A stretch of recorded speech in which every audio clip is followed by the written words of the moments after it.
അപ്പോൾ ഒരുപാട് പേര് നമ്മുടെ അടുത്ത് ആർ സി കാർസിൻ്റെ ഡൗട്ട് വീണ്ടും വീണ്ടും ചോദിച്ചു വരുന്നുണ്ടായിരുന്നു. അപ്പോൾ നമ്മൾ ആർ സി കാർ റിലേറ്റഡായിട്ടൊരു വീഡിയോ ചെയ്തതായിരുന്നു കുറച്ച് നാളായിട്ട്, എനിക്ക് 2-3 ആഴ്ച മുമ്പായിട്ട് നമ്മൾ ചെയ്തത്. അപ്പോൾ വീണ്ടും ഇപ്പോൾ നമ്മൾ വേറെ വീഡിയോ കൊണ്ട് വന്നിരിക്കുന്നത്. കാര്യം എന്ന് വെച്ച് കഴിഞ്ഞാൽ നമുക്ക് ഇൻസ്റ്റാഗ്രാമിലൂടെയൊക്കെ മെയിനായിട്ട് നമുക്ക് കുറേ ചോദ്യങ്ങൾ വരുന്നത്, മെയിനായിട്ട് സെയിൽസ് റിലേറ്റഡ് ആണ്. എന്നാലും കുറേ ചോദ്യങ്ങൾ വരുന്നുണ്ട്. അപ്പോൾ ആ ചോദ്യങ്ങളെല്ലാം കൂടെ നമ്മൾ ഒന്നിച്ചിട്ട് ഒരു വീഡിയോ ആയിട്ട് ചെയ്യാമെന്ന് വിചാരിച്ചു. കാര്യം ഇനി അങ്ങനെയുള്ള ചോദ്യങ്ങൾ എന്തെങ്കിലും കാര്യങ്ങൾ ചോദിക്കുമ്പോൾ അവർക്ക് ഈ ഒരു വീഡിയോ ഷെയർ ചെയ്യാം. അപ്പോൾ നിങ്ങൾക്ക് ചിലപ്പോൾ അങ്ങനെയായിരിക്കും ഈ വീഡിയോയിലേക്ക് എത്തിയിരിക്കുന്നത്.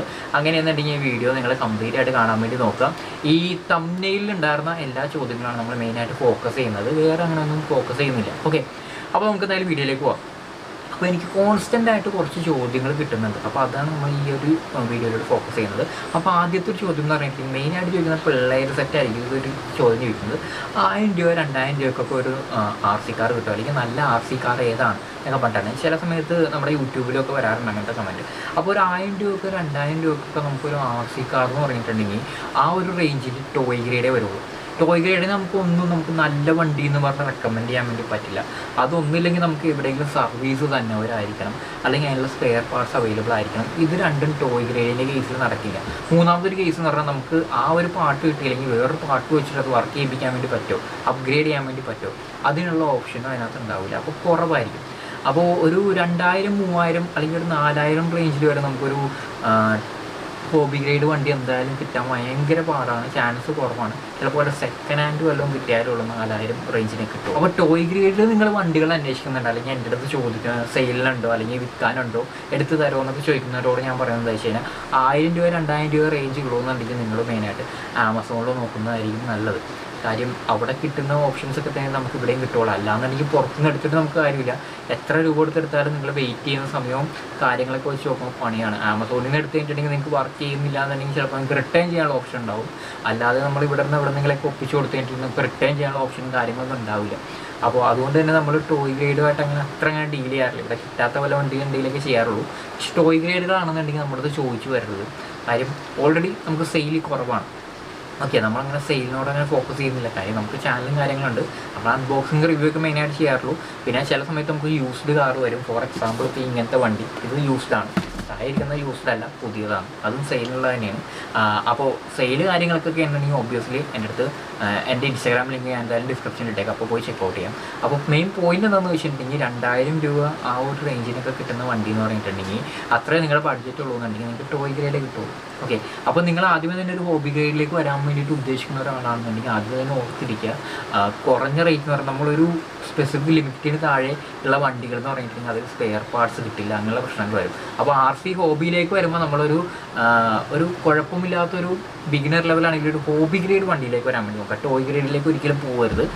നിങ്ങൾ കുറച്ചും കൂടെ പൈസ സേവ് ചെയ്ത് വെച്ചിട്ട് ഒരു വണ്ടി എടുക്കുക എന്നുള്ളതാണ് എൻ്റെ ഒരു അഭിപ്രായം. അല്ലെങ്കിൽ നിങ്ങൾക്ക് കുഴപ്പമില്ലാത്തൊരു സർവീസ് കിട്ടുന്ന ഒരു ടോയ് ഗ്രേഡ് മതി, അല്ലെങ്കിൽ കുഴപ്പമില്ലാത്ത നിങ്ങളുടെ ഈ ബഡ്ജറ്റ് ഇപ്പോൾ അത്ര ഉള്ളൂ എന്നൊക്കെ ഉണ്ടെന്നുണ്ടെങ്കിൽ ഞാൻ ഒരു പണി ചെയ്യാം. നമുക്ക് ടോണിയുടെ ഇൻസ്റ്റാഗ്രാം ഐഡി വരാം. പുള്ളി ആർ സി കാർസിൻ്റെയൊക്കെ ഡീൽ ചെയ്യുന്നുണ്ട്. പുള്ളിയുടെ അപ്പോൾ ഒരു മിഡ് റേഞ്ചിൽ വരുന്ന ഒരു ടോയ് ഗ്രേഡ് ഇഷ്യൂ, അതായത് 2.4 GHz പ്രൊപ്പോർഷണൽ കൺട്രോളൊക്കെ ഉള്ള സ്പെയർ പാർട്സ് കിട്ടുന്ന ടോയ് ഗ്രേഡ് എന്ന വണ്ടിയൊക്കെ ഉണ്ടായിരുന്നു. അപ്പോൾ പുള്ളിയെ കോൺടാക്ട് ചെയ്താൽ മതി. ഞാൻ എന്തായാലും അതും ഈ ഡിസ്ക്രിപ്ഷനിൽ ഇട്ടേക്കാം.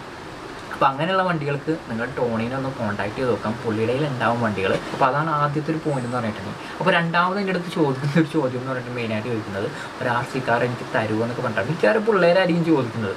അപ്പോൾ നമ്മുടെ അടുത്ത് അങ്ങനെ ചോദിച്ചു വന്നിട്ട് ഒരു കാര്യമില്ല. കാര്യം നമ്മൾ പൈസ കൊടുത്ത് മേടിക്കുന്ന വണ്ടികളായിരിക്കും മിക്കതും. കാരണം നമുക്ക് സ്പോൺസർഷിപ്പോ അങ്ങനെയുള്ള കാര്യങ്ങളൊന്നും നമുക്ക് ഇതുവരെയായിട്ട് അങ്ങനെ വന്നിട്ടില്ല. ആകെപ്പാടെ നമുക്കൊരു വണ്ടിയാണ് കിട്ടിയത്, WPL വണ്ടിയാണ് കിട്ടിയത്. അത് വേറൊരു കാരണം കൊണ്ട് കിട്ടിയതല്ല, സ്പോൺസർഷിപ്പ് കിട്ടിയതല്ല. അപ്പോൾ അതുകൊണ്ട് തന്നെ നമുക്ക് വണ്ടികൾ ഫ്രീ ആയിട്ട് കിട്ടുന്നതൊന്നുമില്ല. എന്നാൽ പോലും നമ്മുടെ ചാനലിൽ ഇടയ്ക്കിടയ്ക്ക് ഗിവവേസ് കൊടുക്കാറുണ്ട്. അപ്പോൾ ഫ്രീ ആയിട്ട് എന്തെങ്കിലും ആർ സി കാർ തന്നെയല്ല, ഫ്രീ ആയിട്ട് ചില സമയത്ത് നമ്മൾ എന്തെങ്കിലും ഗാഡ്ജറ്റ് ആയിരിക്കും കൊടുക്കുന്നത്. ചിലപ്പോൾ എന്തെങ്കിലും ആർ സി പ്രോഡക്ട്സ് ഒക്കെ ചില ടൈമിലൊക്കെ കൊടുത്തിട്ടുണ്ട്. നമ്മൾ കാറ് 2-3 പ്രാവശ്യം കൊടുത്തിട്ടുണ്ട്, ചെറിയ ടോയ് ഗ്രേഡൊക്കെ. അപ്പോൾ ഇനി അങ്ങനെയുള്ളതൊക്കെ ചിലതൊക്കെ ഉണ്ടാവും. അപ്പോൾ അങ്ങനെ നിങ്ങൾ ഫ്രീ ആയിട്ട് വേണമെന്നുണ്ടെങ്കിൽ നിങ്ങൾ കമൻറ്റ് ചെയ്തിട്ട് കാര്യമില്ല. ഗിവവേസ് വരുമ്പോൾ പാർട്ടിസിപ്പേറ്റ് ചെയ്യുക, അതിൽ നിങ്ങൾക്ക് ഭാഗ്യം ഉണ്ടെങ്കിൽ നിങ്ങൾക്ക് കിട്ടും. അല്ലാതെ നമ്മളെന്തായാലും ഫ്രീ ആയിട്ട് വെറുതെ വണ്ടി കമൻറ്റ് ചെയ്യുന്നവർക്ക് കൊടുക്കാറില്ല. ഓക്കെ, അപ്പോൾ പിന്നീടുള്ളൊരു ചോദ്യം എന്ന് പറഞ്ഞിട്ടുണ്ടെങ്കിൽ മെയിനായിട്ട് എല്ലാവരും ചോദിക്കുന്നതാണ് പുറമേ. അത് ഞാൻ ഓൾറെഡി ഒരു വീഡിയോ ചെയ്തതാണ്, എന്നാലും പിന്നെയും ചോദിക്കും. പുറത്തൊക്കെ ഈ ആർ സി കാറിന് ഇത്ര രൂപയല്ലേ ഉള്ളൂ, പിന്നെ എന്താ ഇവിടെ ഇത്ര രൂപ, അല്ലെങ്കിൽ ബ്രോൻ്റെയിൽ ഭയങ്കര വിലയാണല്ലോ, ഇന്ന സൈറ്റിൽ വില കുറവാണല്ലോ എന്നൊക്കെ പറയും. അപ്പോൾ നമ്മൾ പറയുന്നത് എന്താണെന്ന് വെച്ചിട്ടുണ്ടെങ്കിൽ മെയിനായിട്ട് എപ്പോഴും പറയാറുള്ള ഒരു കാര്യം തന്നെയാണ്, നമ്മൾ പുറത്തുനിന്നാണെങ്കിൽ ഇന്ത്യയുടെ പുറത്തുള്ള സൈറ്റുകളാണെന്നുണ്ടെങ്കിൽ നിങ്ങൾ അതും പൊക്കിക്കൊണ്ട് എൻ്റെ അടുത്തോട്ട് വന്നിട്ട് ഒരു കാര്യമില്ല, നമുക്കൊന്നും ചെയ്യാൻ വേണ്ടി പറ്റില്ല. പുറത്തുനിന്നുള്ള ഒരു വണ്ടി എന്ന് പറയുന്നത് നമ്മളിപ്പോൾ ഒരു ഫോർ എക്സാമ്പിൾ പറഞ്ഞത് MJXൻ്റെ ഹൈപ്പർഗോ എന്ന് പറഞ്ഞിട്ടൊരു വണ്ടിയുണ്ട്. ബിഗിനർ ഹോബി ഗ്രേഡിൽ വരുന്നവർക്ക് പറ്റിയ ബെസ്റ്റ് വണ്ടിയാണ്. ഓക്കെ, അപ്പോൾ ഞാൻ റെക്കമെൻഡ് ചെയ്യും, പേഴ്സണലി റെക്കമെൻഡ് ചെയ്യും. ഞാൻ ഓടിച്ചിട്ടില്ല, എന്നാലും എനിക്കറിയാം. കാര്യം നിങ്ങൾക്കൊന്ന് വെറുതെ യൂട്യൂബിലും സെർച്ച് ചെയ്ത് നോക്കിയാൽ ഞാൻ വണ്ടീനെ കുറിച്ചിട്ടുള്ളതെന്ന് വെച്ചാൽ പാർട്സ് അവൈലബിലിറ്റി നല്ലതാണ്, അത്യാവശ്യം ഡ്യൂറബിളാണ്. അതായത് ഒരു കുഴപ്പമില്ലാത്ത രീതിയിൽ ഓടിക്കുന്നതിന് വലിയ ഡാമേജുകളൊന്നും വരില്ല. നമ്മുടെ കയ്യിൽ WTOസിൻ്റെ വണ്ടിയുണ്ട്, പക്ഷേ അതിനേക്കാളും ഡ്യൂറബിൾ ആണെന്നാണ് പറയുന്നത്.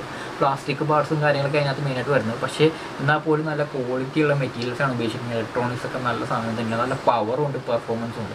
അപ്പോൾ ആ വണ്ടിക്ക് പുറത്തുള്ള റേറ്റ് എന്ന് പറഞ്ഞിട്ടുണ്ടെങ്കിൽ ഏകദേശം ഒരു 8-9 രൂപ അല്ലെങ്കിൽ ഒരു 10 രൂപക്ക് താഴെ വരാറുള്ള വണ്ടി പുറത്ത്. ഓക്കെ, പക്ഷേ ഇവിടെ വരുമ്പോൾ ആ വണ്ടിക്ക് ഒരു 15-16 രൂപ വരും. അതായത് 16,000 രൂപ, 6,000-5,000 രൂപയുടെ വ്യത്യാസം വരുന്നുണ്ട്. അപ്പോൾ അത് എന്തുകൊണ്ടാണെന്ന് ചോദിക്കും. ചിലപ്പോൾ പറയും എന്താ പറഞ്ഞാൽ 5,000 രൂപ 6,000 രൂപ ആണ്, അത് അലിബാബയിലാണ്, അത് വേറൊരു കാര്യം. അതിനകത്ത് ഷിപ്പിങ്ങും വേറെ കാര്യങ്ങളൊക്കെ വരുന്നുണ്ട്. ഇപ്പോൾ ഈ 10,000 രൂപയ്ക്ക് നമുക്ക് ബാങ്കോട്ട് അല്ലെങ്കിൽ അങ്ങനെയുള്ള സൈറ്റുകളിൽ നിന്ന് വരുമ്പോഴും നമ്മൾ ശ്രദ്ധിക്കേണ്ട ഒരു കാര്യം എന്ന് വെച്ച് കഴിഞ്ഞാൽ 2 കാര്യങ്ങളുണ്ട്. ഒന്നാമത്തെ കാര്യം എന്ന് പറഞ്ഞാൽ നമ്മൾ ഇവിടെ വന്നു കഴിയുമ്പോൾ കസ്റ്റംസ് എന്ന് പറഞ്ഞൊരു സാധനമുണ്ട്.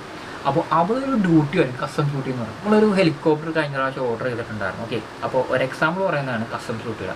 അപ്പോൾ അതിന് വേണ്ടിയിട്ട് നമുക്കിപ്പോൾ എത്തിയിട്ടില്ല, അതിപ്പോൾ കസ്റ്റംസ് ക്ലിയറൻസിന് വന്നേ ഉള്ളൂ. അത് എത്താൻ ഇനി ടൈം എടുക്കും. മിക്കവാറും നെക്സ്റ്റ് വീക്ക് വീഡിയോയിൽ ആ ഹെലികോപ്റ്റർ ആയിരിക്കും ഉണ്ടാവുന്നത്. അപ്പോൾ ആ സമയത്ത് എന്തായാലും പറയാം.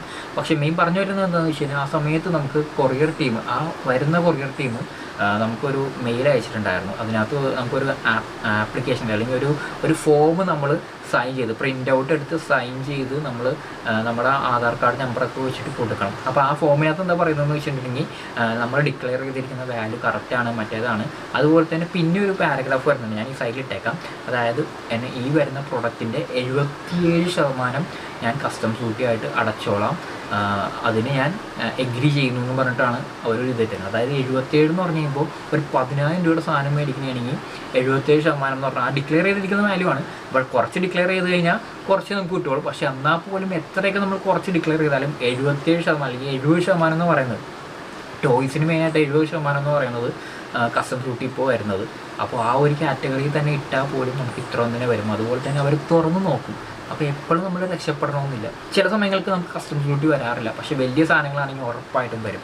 അപ്പോൾ അതുകൊണ്ട് തന്നെ ഇനി വരുന്ന ആ ഒരു RC ഹെലികോപ്റ്ററിന് അവർ ഡിക്ലെയർ ചെയ്തിരിക്കുന്ന വാല്യൂ എന്ന് പറഞ്ഞാൽ ഓൾമോസ്റ്റ് ഞാൻ മേടിച്ച വാല്യൂ തന്നെയാണ്. ഷിപ്പിംഗ് ചാർജ് ഇല്ലാതെ ഇട്ടിരിക്കുന്നത്, അവരങ്ങനെ ഇട്ടിരിക്കുന്നത്, നമ്മൾ സെല്ലറിന് ഇട്ടത് അങ്ങനെയാണ്. അപ്പോൾ അത് കാരണം നല്ലൊരു എമൗണ്ട് ചിലപ്പോൾ അതിന് വരും. അതാണ് ഇവിടെയുള്ള ഒരു വ്യത്യാസം എന്ന് പറഞ്ഞിട്ടുണ്ടെങ്കിൽ. അപ്പോൾ നമ്മൾ അത്രയും റിസ്ക് എടുത്ത് ഈ പറഞ്ഞ പോലെ 70% എന്ന് പറഞ്ഞു കഴിയുമ്പോൾ നമുക്ക് ചിലപ്പോൾ അതിൽ കുറവായിരിക്കും കിട്ടും, ചിലപ്പോൾ നമുക്ക് അതിൽ കൂടുതൽ കിട്ടും. നമുക്കിവിടെ ഫൈറ്റ് ചെയ്ത് നിൽക്കാൻ വലിയ ഇതില്ല. പ്രൈവറ്റ് കൊറിയർ വഴിയാണ് വരുന്നതെന്നുണ്ടെങ്കിൽ നമുക്ക് അപ്പീൽ ചെയ്യാനോ അങ്ങനെയുള്ള കാര്യങ്ങളോ ഒന്നും അവൈലബിൾ അല്ല. ഇന്ത്യ പോസ്റ്റ് വഴിയാണ് വരുന്നതെന്നുണ്ടെങ്കിൽ നമുക്ക് പിന്നെ ഓപ്ഷൻ ഉണ്ട്. ഓക്കെ, അപ്പോൾ അതാണ് അവിടെയുള്ളൊരു പ്രശ്നം എന്ന് പറയുന്നത്. പിന്നീട് ഒരുപാട് പേര് നമ്മുടെ അടുത്ത് വന്ന് ചോദിക്കുന്ന ഒരു ചോദ്യമാണ്, നമുക്ക് വണ്ടി എടുത്തു തരുമെന്നല്ല, പുറത്തുനിന്ന് എടുത്തു തരാൻ. അവർക്ക് ചിലപ്പോൾ ഓൺലൈൻ പേയ്മെൻറ്റ് ചെയ്യാനോ അല്ലെങ്കിൽ ഇൻ്റർനാഷണൽ ട്രാൻസാക്ഷൻസ് ഒന്നും ചിലപ്പോൾ പറ്റില്ലായിരിക്കും. അപ്പോൾ അങ്ങനെ നമ്മുടെ അടുത്ത് ചോദിച്ചു വരുന്ന ടീമുകൾ കുറച്ച് അധികം പേരുണ്ട്. അപ്പോൾ എല്ലായിടത്തും ഞാൻ പറയാറുണ്ട്, നടക്കില്ല ഇപ്പോൾ. കാര്യം നമുക്ക് ഒന്നാമത് അതിന് വേണ്ടിയിട്ട് ചിലവാക്കാൻ വേണ്ടി പറ്റില്ല. ഒന്നാമത് കാര്യം ചിലപ്പോൾ നമ്മുടെ കയ്യിലപ്പോൾ ആ സമയത്ത് ഫണ്ട് ഉണ്ടാവില്ല. അപ്പോൾ അവർ പറയും അവർ പൈസ തരാമെന്ന് പറയും. എന്നാലും ഞാൻ ഈ പറഞ്ഞ പോലെ നേരത്തെ പറഞ്ഞ ആ ക്വസ്റ്റ്യനുമായിട്ട് ഇൻ്റർറിലേറ്റഡ് ആയിട്ട് വരും. കാര്യം നിങ്ങൾക്ക് ഇവിടെ സാധനം കിട്ടുമ്പോൾ അല്ലെങ്കിൽ ഇവിടെ കസ്റ്റംസിൻ്റെ ക്ലിയറൻസ് കഴിയുമ്പോൾ എക്സ്ട്രാ ഡ്യൂട്ടി കാര്യങ്ങൾ വരും. ചിലപ്പോൾ നിങ്ങളുടെ കയ്യിൽ അത്രയും പൈസ ഉണ്ടായെന്ന് വരില്ല. നമ്മൾ പ്രതീക്ഷിക്കുന്ന പോലെ ആയിരിക്കില്ല വരുന്നത്. വന്നു കഴിഞ്ഞാൽ നമുക്കറിയാൻ വേണ്ടി പറ്റില്ല എത്ര രൂപയാവും. അപ്പോൾ ഞാനൊരു പൈസ പറഞ്ഞ് നിങ്ങളുടെ സാധനം മേടിച്ച് നിങ്ങൾ എനിക്ക് പൈസ തന്നു, ഞാൻ നിങ്ങളുടെ അഡ്രസ്സിലേക്ക് ഓർഡർ ചെയ്ത് തന്ന് നിങ്ങളുടെ അവിടെ വരുമ്പോൾ അല്ലെങ്കിൽ എൻ്റെ അഡ്രസ്സിലേക്ക് ഓർഡർ ചെയ്ത് ഞാൻ എക്സ്ട്രാ പൈസ ചോദിച്ച് കഴിയുമ്പോൾ നിങ്ങൾക്ക് ചിലപ്പോൾ തരാൻ പറ്റില്ലെന്ന് വരും. അപ്പോൾ നിങ്ങളുടെ മൈൻഡ് മാറിക്കഴിഞ്ഞാൽ എനിക്ക് അവിടെ പൈസ നഷ്ടം വരും അല്ലേ. അപ്പോൾ അങ്ങനെയുള്ള ഇഷ്യൂസ് വരും, അല്ലെങ്കിൽ അവിടെ നമ്മുടെ ഒരു ബന്ധം തകരും. അപ്പോൾ വെറുതെ എന്തിനാ അങ്ങനെ റിസ്ക് എടുക്കുന്നതെന്ന് വെച്ചിട്ട് അതുകൊണ്ടിട്ട് ഞാൻ അങ്ങനെ വണ്ടി എടുത്ത് തരാൻ വേണ്ടിയിട്ട് ഞാൻ ഉദ്ദേശിക്കുന്നില്ല. ഞാൻ ഇൻട്രസ്റ്റഡ് അല്ല പരിപാടി. ഞാനൊരു സെല്ലറല്ല, ഞാൻ ജസ്റ്റ് ഒരു യൂട്യൂബ് വീഡിയോ ചെയ്യുന്ന ഒരാളാണ്. ഇടയ്ക്ക് വണ്ടികൾ നമുക്ക് കുറഞ്ഞ റേറ്റിന് നമുക്ക് കുറച്ച് കിട്ടിയപ്പോൾ നമ്മൾ എടുത്തു വെച്ചു. അത് തന്നെ ഇപ്പോൾ പറഞ്ഞ പോലെ സെയിൽ ചെയ്യാൻ പറ്റാണ്ട് നമ്മൾ ഇഷ്യൂണ്ടയിലോട്ടൊക്കെ കൊടുക്കുകയും ചെയ്തു. യൂട്യൂബ് വീഡിയോ ചെയ്യുന്നത് എന്താണെന്ന് വെച്ച് കഴിഞ്ഞാൽ ഇൻഫോർമേഷൻ പാസ് ചെയ്യാൻ വേണ്ടിയിട്ടാണ്, അല്ലാതെ ഒരു ബിസിനസ് എന്നുള്ള രീതിയിൽ നമ്മൾ ഇതിനെ കണ്ടിട്ടില്ല. ഓക്കെ, അപ്പോൾ വണ്ടി എടുത്ത് തരല് നടക്കില്ല. നമ്മുടെ കയ്യിലുള്ള വണ്ടികൾ എന്തെങ്കിലും ആണെന്നുണ്ടെങ്കിൽ നമ്മൾ സെയിൽ ചെയ്യും. ഓക്കെ, അപ്പോൾ ഇത്രയും കാര്യങ്ങളാണ് ബേസിക്കലി എല്ലാവരും നമ്മുടെ അടുത്ത് ചോദിക്കാറുള്ളത്. ഇനിയും കാര്യങ്ങളൊക്കെ ചോദിക്കുന്നവരുണ്ടാവും. അപ്പോൾ RC കാർസ് വേണ്ടവർ ഞാൻ പറഞ്ഞ പോലെ തന്നെ ഹോബി ഗ്രേഡ് RC കാർസാണ് വേണ്ടതെന്നുണ്ടെങ്കിൽ ഞാൻ ഇൻസ്റ്റാഗ്രാമായിട്ട് തരാം, വീഡിയോ ഇട്ടിട്ടുണ്ട്. ഓക്കെ, അതാണെന്നുണ്ടെങ്കിൽ അല്ലാന്നെങ്കിൽ നിങ്ങൾക്ക് ബഡ്ജറ്റ് റേഞ്ചിലുള്ള ടോയ് ഗ്രേഡ് അല്ലെങ്കിൽ ഒരു സെമി ടോയ് ഗ്രേഡ് ആയിട്ടുള്ള വണ്ടികളാണ് വേണ്ടതെന്നുണ്ടെങ്കിൽ നിങ്ങൾക്ക് ഞാൻ ടോണിയുടെ ഇൻസ്റ്റാഗ്രാം ഐ ഡി വിട്ടേക്കാം, അത് 2 വിട്ടേക്കാം. അപ്പോൾ അവരെയൊക്കെ കോൺടാക്ട് ചെയ്ത് കഴിഞ്ഞാൽ നിങ്ങൾക്ക് വണ്ടികൾ കിട്ടും. ഇപ്പോൾ നമ്മുടെ ഉള്ളത് ഓൾറെഡി ഈ 2 വണ്ടിയാണ്. ഈ 2 വണ്ടികളെ കുറിച്ച് എന്തെങ്കിലും അറിയണമെന്നുണ്ടെങ്കിൽ ഓബ്വിയസ്ലി നമ്മൾ ഇൻസ്റ്റാഗ്രാം ചെയ്താൽ മതി. എൻ്റെ ഇൻസ്റ്റാഗ്രാം ഐ ഡി ഞാൻ താഴെ ഇട്ടേക്കാം. ഈ ഒരു വീഡിയോയിലൂടെ നിങ്ങളുടെ സംശയങ്ങൾ ക്ലിയർ ആയിട്ടുണ്ടാവും എന്ന് പ്രതീക്ഷിക്കുന്നു. ഇനി സംശയങ്ങൾ ക്ലിയർ ആയിട്ടില്ല എന്നുണ്ടെങ്കിൽ കമൻറ്റ് ബോക്സിൽ ഇടുക. പറ്റുന്ന പോലെയൊക്കെ ഞാനത് സോൾവ് ചെയ്ത് തരാൻ അല്ലെങ്കിൽ ഞാൻ ക്ലിയർ ചെയ്ത് തരാൻ വേണ്ടിയിട്ട് നോക്കാം. അപ്പോൾ ഓൾമോസ്റ്റ് എല്ലാ കാര്യങ്ങളും പറഞ്ഞിട്ടുണ്ട്. അപ്പോൾ ലിങ്ക്സ് എന്തായാലും ഡിസ്ക്രിപ്ഷനിൽ ഉണ്ടാവും കോൺടാക്ട് ചെയ്യാൻ വേണ്ടിയിട്ടുള്ളത്. സോ അത് പരമാവധി ഉപയോഗപ്പെടുത്തുക. അതുപോലെ തന്നെ ഇവരെല്ലാവരും അത്യാവശ്യം തിരക്കുള്ള ടീമുകളാണ്. ഇപ്പോൾ ടോണി ആണെങ്കിലും ഇസ്ലുവൊക്കെ ആണെങ്കിലും അത്യാവശ്യം നല്ല തിരക്കുകളാണ്. ഞാൻ മിക്കവാറും അത്ര തിരക്കാണെങ്കിലും ഞാൻ മാക്സിമം റിപ്ലൈ ചെയ്യാൻ വേണ്ടി നോക്കാറുണ്ട് എല്ലാത്തിലും. പക്ഷെ അവർക്കൊന്നും സമയം കിട്ടിയെന്ന് വരില്ല. അതുപോലെ തന്നെ നമുക്ക് വരുന്നത് 1-2 റിക്വസ്റ്റുകളൊന്നും ആയിരിക്കില്ല, ഒരുപാട് മെസ്സേജ് അവർക്ക് വരുന്നുണ്ടാവും. അപ്പോൾ അങ്ങനെയൊക്കെ ഉള്ളത് കൊണ്ടിട്ട് വെയിറ്റിംഗ് ഒരുപാടുണ്ടാവും. അപ്പോൾ ക്ഷമയോടുകൂടി നിൽക്കുക, തിരക്ക് പിടിക്കരുത്. ഓക്കെ, അപ്പോൾ അത്രേ ഉള്ളൂ എനിക്ക് പറയാൻ വേണ്ടിയിട്ട്. എന്തെങ്കിലും ഡൗട്ടുകൾ ഉണ്ടെങ്കിൽ ഓബിയസ്ലി ഞാൻ പറഞ്ഞ പോലെ തന്നെ കമൻറ്റ് ചെയ്യാം. സോ നെക്സ്റ്റ് വീക്ക് വേറെ എന്തെങ്കിലും ഒരു ഇൻട്രസ്റ്റിംഗ് പ്രൊഡക്റ്റോ വീഡിയോ ആയിട്ട് വരാം. അതുവരത്തേക്കും ബൈ.